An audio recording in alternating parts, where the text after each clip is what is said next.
नवीद हयात मलिक साहब, सर आप किस तरह देखते हैं जो इस्लामाबाद हाई कोर्ट ने आज साइफर केस का ट्रायल 11 जनवरी तक स्टे ऑर्डर दे दिया है। इसी हाई कोर्ट के चीफ जस्टिस आमिर फारूक साहब वो कहते हैं जी 30 डेज के अंदर आप रैप अप करें इस केस को, लेकिन उनके नीचे जो जज हैं वो फिर ट्रायल पे स्टे दे देते हैं। तो एक ही अदालत के मुख्तलिफ जज साहिबान के मुतजाद फैसले कैसे देखते हैं नवीद हयात मलिक साहब इसको आप?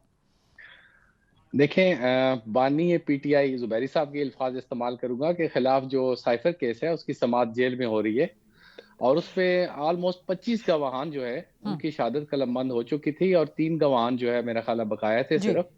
तो उसको उसके ट्रायल को रोकने के लिए इस्लामाबाद हाई कोर्ट में पटिशन दायर की गई, जो कि आज जस्टिस मियां गुल हसन औरंगजेब साहब की अदालत में वो मुकर्रर थी और उसकी समाअत हुई।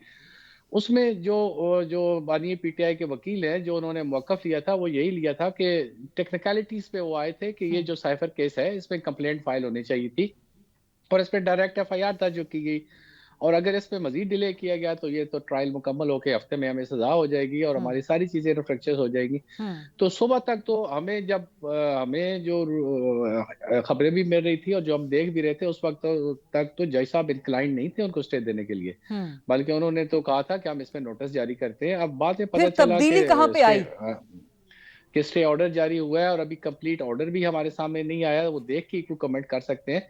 लेकिन of course Islamabad high court के जो जज साहब है या किसी भी हाई कोर्ट के जज साहब हो, उनका ऑर्डर जो है वो एक अहमियत रखता है और उसकी लेकिन पाबंदी भी सर सब पे इसी इसी लाजिम है। इसी हाई कोर्ट के चीफ जस्टिस भी कह चुके हैं ना कि 30 दिन के अंदर रैप अप करें, निपटाएं, मुकाएं ये केस।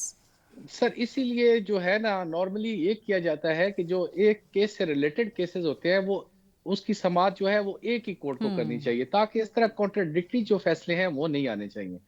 अब तो यहाँ क्या पे जो ये जो सुप्रीम कोर्ट वकला ने हैं कहा था, माननीय पीटी जो सुप्रीम कोर्ट ने कहा था कि जी इमरान खान तो मासूम है, क्या ये उसका इम्पैक्ट तो नहीं है जस्टिस मियां गुल हसन नहीं मैं औरंगजेब पे? नहीं मैं नहीं समझता हूँ, ये तो रिमार्क्स थे, जाहिर बात है उन्होंने को अपने ऑर्डर में तो नहीं लिखा होगा जी। और हमेशा ये तस्वर किया जाता है, ये फौजदारी मुकदमात हम करते भी रहते ठीक। हैं।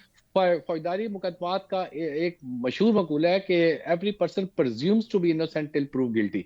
तो जब तक उनको सजा नहीं होती आती तब तक वो उनको मासूम ही समझा जाता है और इसमें कोई ऐसी बात नहीं है कि अगर कोई जज साहब ने इस तरह के रिमार्क्स दे दिए तो वो मासूम हो गए।